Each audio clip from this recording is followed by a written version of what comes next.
Hello दोस्तों, आप लोगों का यूपी होमगार्ड के 29वें प्रैक्टिस सेट में स्वागत है। ठीक है, तो चलिए शुरू करते हैं अपना 29वां प्रैक्टिस सेट। तो हमारा आज का प्रश्न नंबर 1 है, केंद्रीय औषधि अनुसंधान संस्थान CDRI उत्तर प्रदेश में कहाँ स्थित है। दोस्तों, केंद्रीय औषधि अनुसंधान संस्थान आपका लखनऊ में है। ठीक है, और इसका मैंने बताया था कि जहाँ पर औषधि होती है वहीं पर विष भी होता है। ठीक है, तो केंद्रीय विष अनुसंधान संस्थान भी आपका लखनऊ में ही रहेगा। तो दोनों क्वेश्चन को आप लोग ध्यान में रखिएगा। और प्रश्न नंबर 2 है, भारतीय विश्व विज्ञान अनुसंधान संस्थान कहाँ स्थित है। तो ये भी लखनऊ में है। देखिए, मैंने पहले ही आपको बता दिया, दूसरा क्वेश्चन वही आ गया। तो ठीक है, तो दोनों क्वेश्चन आप लोग ध्यान रखिएगा।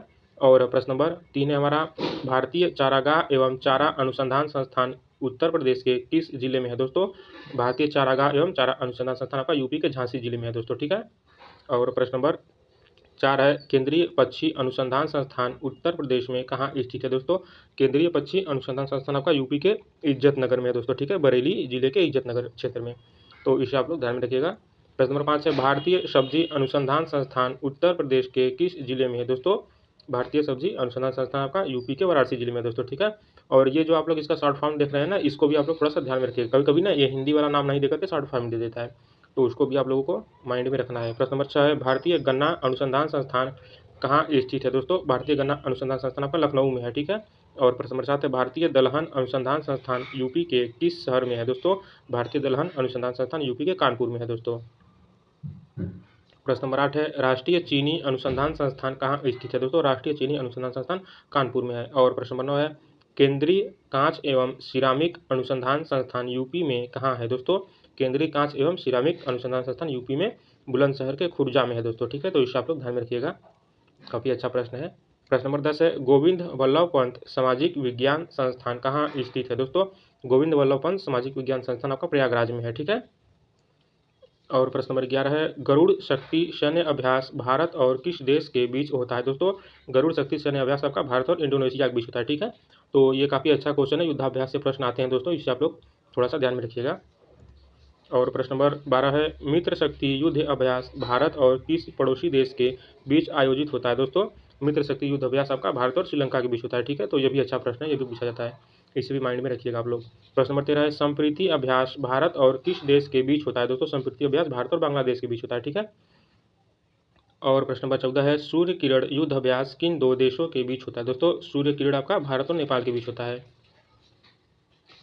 प्रश्न नंबर 15 दोस्तों हमारा, हैंड इन हैंड अभ्यास भारत और किस देश के बीच होता है। दोस्तों, हैंड इन हैंड आपका अभ्यास जो है भारत और चीन के बीच होता है। ठीक है, तो ये भी काफ़ी अच्छा प्रश्न है। प्रश्न नंबर 16 है, वरुण और शक्ति अभ्यास भारत किस देश के साथ करता है। दोस्तों, वरुण और शक्ति अभ्यास भारत फ्रांस के साथ करता है। दोस्तों, ठीक है, तो इसे आप लोग ध्यान में रखिएगा। प्रश्न नंबर 17 है, मालाबार अभ्यास में भारत के अलावा कौन से देश शामिल है। दोस्तों, मालाबार अभ्यास में भारत के अलावा अमेरिका, जापान और ऑस्ट्रेलिया देश शामिल होते हैं। दोस्तों, ठीक है, तो चारों देशों को सम्मिलित रूप से क्वाड भी कहा जाता है, तो इसे आप लोग ध्यान रखिएगा। और ये अच्छा क्वेश्चन है, इसे ध्यान रखिएगा आप लोग। प्रश्न नंबर 18 है, इंद्र युद्ध अभ्यास भारत और किस देश के बीच होता है। दोस्तों, इंद्र युद्ध अभ्यास भारत और रूस के बीच होता है। ठीक है। और प्रश्न नंबर 19 है, खंजर अभ्यास भारत और किस देश के बीच होता है। तो दोस्तों, जो खंजर युद्धाभ्यास है आपका भारत और किर्गिस्तान के बीच होता है। ठीक है, तो इसे आप लोग ध्यान में रखिएगा। प्रश्न नंबर 20 है, मैत्री युद्धाभ्यास भारत और किस देश के बीच होता है। दोस्तों, मैत्री युद्धाभ्यास आपका भारत और थाईलैंड के बीच होता है। मैत्री वाला भी काफ़ी इंपॉर्टेंट है, मैत्री वाले को भी ध्यान में रखिएगा। प्रश्न नंबर 21 है, शुष्क बर्फ किसे कहा जाता है। दोस्तों, शुष्क बर्फ आपका CO2 को कहा जाता है। ठीक है, ठोस कार्बन डाइऑक्साइड को शुष्क बर्फ कहा जाता है। प्रश्न नंबर 22 है, चूहे मारने की दवा में किस रसायन का उपयोग होता है। दोस्तों, चूहे मारने की दवा में जिंक फास्फाइड का उपयोग होता है। ठीक है, तो इसे आप लोग ध्यान में रखिएगा, ये काफ़ी अच्छा प्रश्न है। प्रश्न नंबर 23 है, फलों को कृत्रिम रूप से पकाने के लिए किस गैस का उपयोग किया जाता है। तो दोस्तों, फलों को कृत्रिम रूप से पकाने के लिए एसिटिलीन या फिर एथिलीन गैस का उपयोग होता है। ठीक है, तो इसे आप लोग ध्यान में रखिएगा। प्रश्न नंबर 24 है दोस्तों, गोताखोर सांस लेने के लिए ऑक्सीजन के साथ किस गैस का मिश्रण लेते हैं। तो दोस्तों, जो गोताखोर लोग पीठ पे अपना सिलेंडर लादे रहते हैं, उसमें ऑक्सीजन के साथ हीलियम गैस मिला रहता है दोस्तों। ठीक है, ताकि वो ऑक्सीजन लेने में आसानी हो, तो हीलियम गैस आप लोग ध्यान में रखिएगा। काफ़ी अच्छा प्रश्न ये भी पूछता है। प्रश्न नंबर 25 है, सफ़ेद सोना किस धातु को कहा जाता है। तो दोस्तों, प्लेटिनम को सफ़ेद सोना कहा जाता है। ठीक है, और देखिए कुछ प्रैक्टिस सेट में आप लोगों को मैंने दिखाया होगा कि कपास को भी सफ़ेद सोना कहते हैं। ठीक है, तो भाई अब तो डिपेंड करेगा परीक्षा में क्या ऑप्शन आया उसके हिसाब से करना है। ठीक है, तो मैं बार बार कहता हूँ कि इस प्लेटिनम वाले को और कपास वाले को आप लोग ध्यान में रखिएगा। और प्रश्न नंबर 26 है, बर्तनों में कलई करने के लिए किस धातु का प्रयोग होता है। दोस्तों, बर्तनों में कलई करने के लिए अमोनियम क्लोराइड का उपयोग होता है। ठीक है, जिसे नौशादर भी कहते हैं, तो इसे ध्यान रखना है आप लोगों को। परीक्षा में हड़बड़ी नहीं करना है, ऑप्शन पूरा पढ़ के तभी आंसर को टिक करना है। प्रश्न नंबर 27 है, आतिशबाजी में हरा रंग किसके कारण दिखाई देता है? तो दोस्तों आतिशबाजी में हरा रंग बेरियम के कारण दिखाई देता है, ठीक है, तो इसे आप लोग ध्यान में रखिएगा। और प्रश्न नंबर 28 है, आतिशबाजी में लाल चटक रंग किसके कारण होता है? दोस्तों जो आतिशबाजी में लाल चटक रंग दिखता है वो आपका स्ट्रोंशियम के कारण दिखता है, ठीक है। प्रश्न नंबर 29 है, विद्युत बल्ब के अंदर कौन सी गैस भरी होती है? दोस्तों विद्युत बल्ब के अंदर आर्गन गैस भरी होती है, ठीक है, और आर्गन एक निष्क्रिय गैस है, तो इसे आप लोग ध्यान में रखिएगा। और प्रश्न नंबर 30 है दोस्तों, शुद्ध सोना कितने कैरेट का होता है? दोस्तों शुद्ध सोना आपका 24 कैरेट का होता है, ठीक है, तो इसे आप लोग ध्यान में रखिएगा। और प्रश्न नंबर 31 है, भारत का एकमात्र सक्रिय ज्वालामुखी कहाँ स्थित है? दोस्तों भारत का एकमात्र सक्रिय ज्वालामुखी आपका बैरन द्वीप पर है दोस्तों, ठीक है, जो कि अंडमान निकोबार में पड़ता है, तो इससे भी आप लोग ध्यान रखिएगा।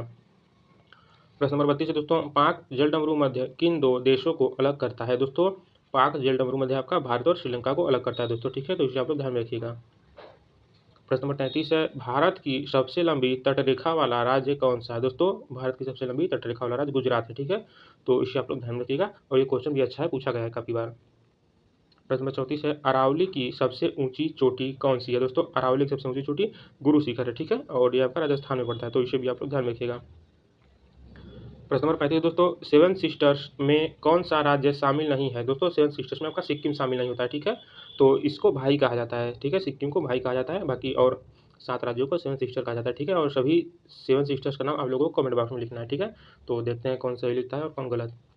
प्रश्न नंबर 36 है, नीलगिरी की पहाड़ियों पर किस प्रकार के वन पाए जाते हैं? दोस्तों नीलगिरी की पहाड़ियों पर आपका उष्णकटिबंधीय सदाबहार वन पाए जाते हैं दोस्तों, ठीक है। और प्रश्न नंबर 37 है हमारा, भारत का सबसे छोटा केंद्र शासित प्रदेश कौन सा है? दोस्तों भारत का सबसे छोटा केंद्र शासित प्रदेश आपका लक्षद्वीप है दोस्तों, ठीक है, तो इसे आप लोग ध्यान रखिएगा। और प्रश्न नंबर 38 है, मैकमोहन रेखा किन दो देशों के बीच की सीमा है? दोस्तों मैकमोहन रेखा आपका भारत और चीन के बीच की सीमा है, ठीक है, तो इसे आप लोग ध्यान रखिएगा।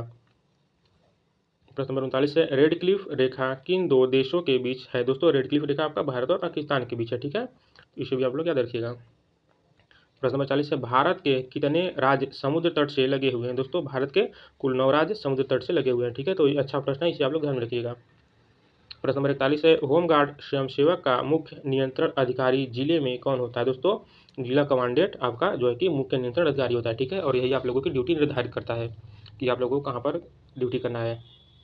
प्रश्न नंबर 42 है, ड्यूटी के दौरान लाठी पकड़ने का सही तरीका क्या है? दोस्तों दाहिने हाथ में लाठी का निचला हिस्सा जमीन से थोड़ा ऊपर, ठीक है, तो दाहिने हाथ में आपका लाठी रहना चाहिए, और जो लाठी का निचला हिस्सा है वो जमीन से थोड़ा ऊपर रहे, जमीन से उस टच नहीं रहना चाहिए, तो यही आपका लाठी पकड़ने का सही तरीका है। 43 है दोस्तों, धारा 144 लागू होने पर कितने व्यक्तियों के इकट्ठा होने पर रोक होती है? दोस्तों जब धारा 144 लग जाता है तो 5 या 5 से अधिक व्यक्ति एक जगह पर इकट्ठा नहीं हो सकते हैं, ठीक है, तो अक्सर चुनाव के समय आप लोगों ने अपने घर वालों से बड़ों से सुना होगा कि धारा 144 लागू हो गया है, आचार संहिता लग गया है, अब कोई भाई 5 लोग इकट्ठा नहीं हो पाएंगे। प्रश्न नंबर 44 है दोस्तों, कर्फ्यू के दौरान बाहर निकलने के लिए किसकी अनुमति आवश्यक है? दोस्तों जब कभी भी कर्फ्यू लग गया है तो बाहर निकलने के लिए आपका जिला मजिस्ट्रेट या फिर अधिकृत पुलिस अधिकारी का अनुमति आवश्यक होता है दोस्तों, ठीक है, तो उनसे एक पास बनता है, उस पास को लेकर के आप लोग कर्फ्यू के दौरान बाहर निकल सकते हैं, बाकी अगर बिना पास के आप लोग बाहर निकल जाए तो आप लोग गिरफ्तार कर लिए जाएंगे। प्रश्न नंबर 45 है, होमगार्ड स्वयंसेवकों को फायरिंग की ट्रेनिंग में किस हथियार का मुख्य अभ्यास कराया जाता है? दोस्तों होमगार्ड को नॉर्मली तो लाठी देकर के ही ड्यूटी पर भेजा जाता है, लेकिन उन्हें थोड़ा सा भाई फायरिंग की ट्रेनिंग भी दी जाती है, जिसमें कि .303 राइफल्स या फिर इंसास राइफल जो भी विभाग के अनुसार निर्धारित किया जाए तो उन्हें हथियार चलाने के अभ्यास कराया जाता है दोस्तों, ठीक है, तो इससे आप लोग क्वेश्चन को देख लीजिएगा एक बार। प्रश्न नंबर 46 है, यूपी कॉप मोबाइल ऐप का मुख्य उद्देश्य क्या है? दोस्तों यूपी कॉप मोबाइल ऐप का जो मुख्य उद्देश्य है वो है FIR दर्ज कराना, वेरिफिकेशन और अन्य पुलिस सेवाएं घर बैठे पाना, ठीक है। प्रश्न नंबर 47 दोस्तों, शांति समिति की बैठकों में होमगार्ड की क्या भूमिका होती है? तो दोस्तों जो शांति समिति की बैठक है उसमें होमगार्ड की यह भूमिका होती है कि स्थानीय लोगों के साथ समन्वय बनाकर शांति बनाए रखना दोस्तों, ठीक है, तो ये उनकी मुख्य भूमिका होती है। प्रश्न नंबर 48 है, किसी मेले में ड्यूटी के दौरान भगदड़ मचने पर सबसे पहले क्या करना चाहिए? दोस्तों निकासी द्वार खोलना और लोगों को शांत रहने के लिए निर्देश देना चाहिए, ठीक है, तो भगदड़ में आप लोग जानते हैं कि लोग हड़बड़ी में जो कि घबरा जाते हैं, तो उन्हें घबराने से रोकना ये आपका कार्य बनेगा वहाँ पर। प्रश्न नंबर 49 है दोस्तों, PCR का पूरा नाम क्या है? दोस्तों PCR का जो फुल फॉर्म है वो आपका पुलिस कंट्रोल रूम या फिर पेट्रोल का रूटीन दोस्तों, ठीक है, तो दोनों में से जो भी ऑप्शन में मिलेगा आप लोग वहाँ पर ध्यान से करिएगा एग्जाम में, ठीक है। प्रश्न नंबर 50 है, होमगार्ड का स्थापना दिवस कब मनाया जाता है दोस्तों? 6 दिसंबर को होमगार्ड स्थापना दिवस मनाया जाता है, ठीक है। और प्रश्न नंबर 61 है, विश्व स्वास्थ्य दिवस कब मनाया जाता है दोस्तों? 7 अप्रैल को विश्व स्वास्थ्य दिवस मनाया जाता है। प्रश्न नंबर 62 है, सफ़ेद हाथी किस देश में पाए जाते हैं दोस्तों? थाईलैंड में आपका सफ़ेद हाथी पाया जाता है, ठीक है। और प्रश्न नंबर 63 है, भूकंप की तीव्रता किस यंत्र से मापी जाती है दोस्तों? सिस्मोग्राफ की सहायता से भूकंप की तीव्रता मापी जाती है, ठीक है। और इसमें एक स्केल लगा होता है सिस्मोग्राफ में, जिसे रिक्टर स्केल कहते हैं, ठीक है। तो इसे भी आप लोग ध्यान रखिएगा, ठीक है, रिक्टर स्केल। और प्रश्न नंबर 64 है, स्वर्ण मंदिर की नींव किसने रखी थी दोस्तों? साईं मियाँ मीर जी ने जो है कि स्वर्ण मंदिर की नींव रखी थी, ठीक है। ये एक सूफी संत थे, लेकिन कहीं कहीं पर सिख गुरु जी का भी नाम आता है, उनका नाम मुझे अभी ध्यान नहीं आ रहा है। तो इस क्वेश्चन को आप लोग जो है कि देख लीजिएगा, ठीक है। तो ऑप्शन के हिसाब से अगर वो सिख गुरु जी का नाम आ जाए तो उसको मार दीजिएगा, और यदि नहीं आए तो फिर आप इनका मार दीजिएगा, ठीक है। तो एक बार आप इस क्वेश्चन को देख लीजिएगा। प्रश्न नंबर 65 है, गोदावरी नदी का उद्गम स्थल क्या है दोस्तों? गोदावरी नदी का उद्गम स्थल त्र्यंबकेश्वर है दोस्तों, ठीक है, ये नासिक में पड़ता है। प्रश्न नंबर 66 है, विश्व योग दिवस कब मनाया जाता है दोस्तों? 21 जून को विश्व योग दिवस मनाया जाता है, ठीक है। प्रश्न नंबर 67 है, डिस्कवरी ऑफ इंडिया के लेखक कौन है दोस्तों? Jawaharlal Nehru ji discovery of India के लेखक हैं, ठीक है। प्रश्न नंबर 68 है, विटामिन डी का रासायनिक नाम क्या है दोस्तों? विटामिन डी का रासायनिक नाम कैल्सीफेरॉल है, ठीक है। और प्रश्न नंबर 69 है, रक्त का थक्का जमने में कौन सा विटामिन सहायक है दोस्तों? विटामिन के रक्त का थक्का जमने में सहायक है, ठीक है। तो इसका ट्रिक भी बताया था, थक्का में लास्ट में का रहा तो का से आपको के रिलेट करना है, ठीक है। तो इसका ट्रिक मैंने बताया था आप लोगों को पहले भी। प्रश्न नंबर 70 है, अर्जुन पुरस्कार किस क्षेत्र में दिया जाता है दोस्तों? खेल के क्षेत्र में अर्जुन पुरस्कार दिया जाता है। प्रश्न नंबर 71 है, डेविस कप किस खेल से संबंधित है दोस्तों? डेविस कप आपका टेनिस से संबंधित है। प्रश्न नंबर 72 है, कान्हा नेशनल पार्क किस राज्य में है दोस्तों? मध्य प्रदेश में आपका कान्हा नेशनल पार्क है, ठीक है। प्रश्न नंबर 73 है, भारत की पहली महिला आईपीएस कौन थी दोस्तों? भारत की पहली महिला आईपीएस किरण बेदी जी थी दोस्तों, ठीक है। तो इसे आप लोग ध्यान में रखिएगा। प्रश्न नंबर 74 है, बाइनरी सिस्टम में कितने अंक होते हैं दोस्तों? बाइनरी सिस्टम में 2 अंक होते हैं, ठीक है, 0 और 1, इसे भी ध्यान रखिएगा आप लोग। प्रश्न नंबर 75 दोस्तों, सर्च इंजन गूगल के वर्तमान सीईओ कौन है दोस्तों? गूगल के जो वर्तमान सीईओ हैं वो सुंदर पिचाई जी हैं दोस्तों, ठीक है। तो इसे भी आप लोग ध्यान में रखिएगा। प्रश्न नंबर 76 है, भारत की पहली महिला मुख्यमंत्री कौन थी दोस्तों? भारत में बनने वाली प्रथम महिला मुख्यमंत्री सुचिता कृपलानी जी थी दोस्तों, ठीक है। तो इसे आप लोग ध्यान में रखिएगा।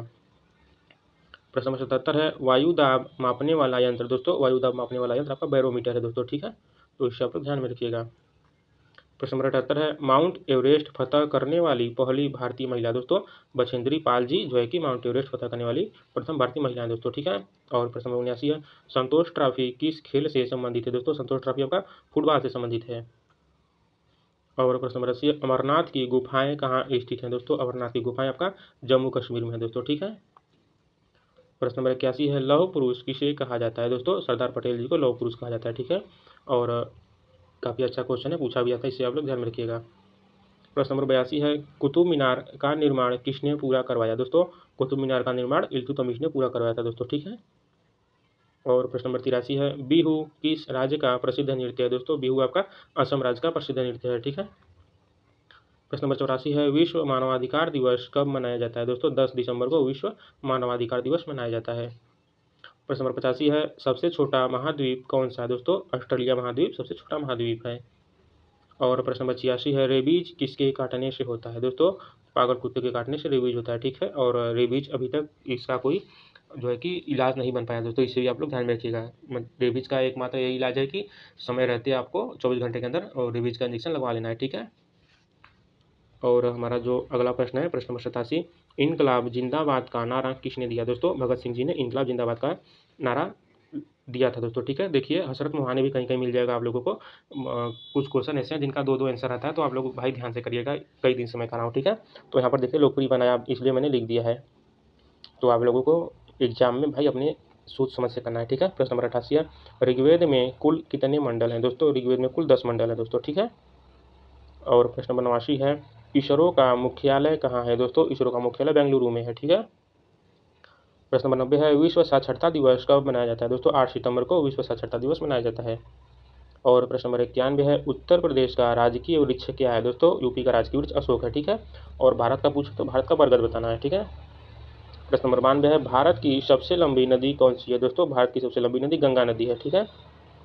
और प्रश्न नंबर 93 है, जय जवान जय किसान का नारा किसने दिया? दोस्तों लाल बहादुर शास्त्री जी ने जय जवान जय किसान का नारा दिया था। और यदि अटल बिहारी वाजपेयी जी का पूछ ले तो उनका भी कुछ कुछ ऐसा ही नारा था, जय जवान जय किसान और जय विज्ञान हो गया था। ठीक है, तो इससे भी ध्यान रखिएगा, आप लोग कंफ्यूज नहीं होना है। और प्रश्न नंबर 94 है, पीली क्रांति किससे संबंधित है? दोस्तों पीली क्रांति तिलहन उत्पादन से संबंधित है। ठीक है, तो इसे आप लोग ध्यान रखिएगा।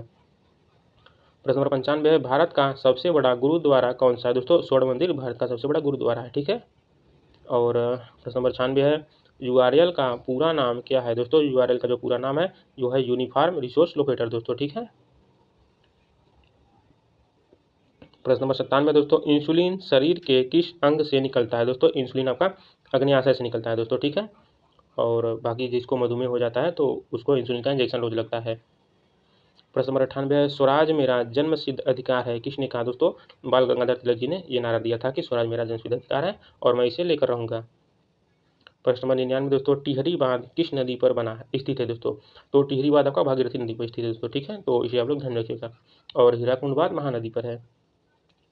और दोस्तों आखिरी प्रश्न है हमारा, भारत रत्न पाने वाले पहले खिलाड़ी कौन है? दोस्तों भारत रत्न पाने वाले प्रथम खिलाड़ी सचिन तेंदुलकर जी हैं दोस्तों। ठीक है, तो दोस्तों ये था हमारा आज का 29वां प्रैक्टिस सेट दोस्तों। ठीक है, तो वीडियो देखने के लिए बहुत बहुत धन्यवाद। और यदि आप मेरे चैनल पर नए हैं तो मेरे चैनल को सब्सक्राइब कर लीजिए। और यदि कोई आपका फ्रेंड हो या फिर कोई रिलेशन का हो जो कि यूपी होमगार्ड का फॉर्म भरा हुआ है तो ये वीडियो आप उस तक शेयर कर दीजिए दोस्तों। ठीक है, ताकि उसे भी प्रैक्टिस सेट का लाभ मिल जाए। और बाकी चैनल के साथ जुड़े रहिए, और ज़्यादा दिन नहीं बचा है, अब तो मार्च भी शुरू हो गया है, जैसा कि अच्छा मार्च है। तो डेली आप लोग पढ़ते रहिए और प्रैक्टिस सेट रोज़ देखते रहिए दोस्तों। ठीक है, तो आज के लिए बस इतना ही, कल फिर मिलेंगे और भी अच्छे अच्छे क्वेश्चन के साथ। तब तक के लिए नमस्कार।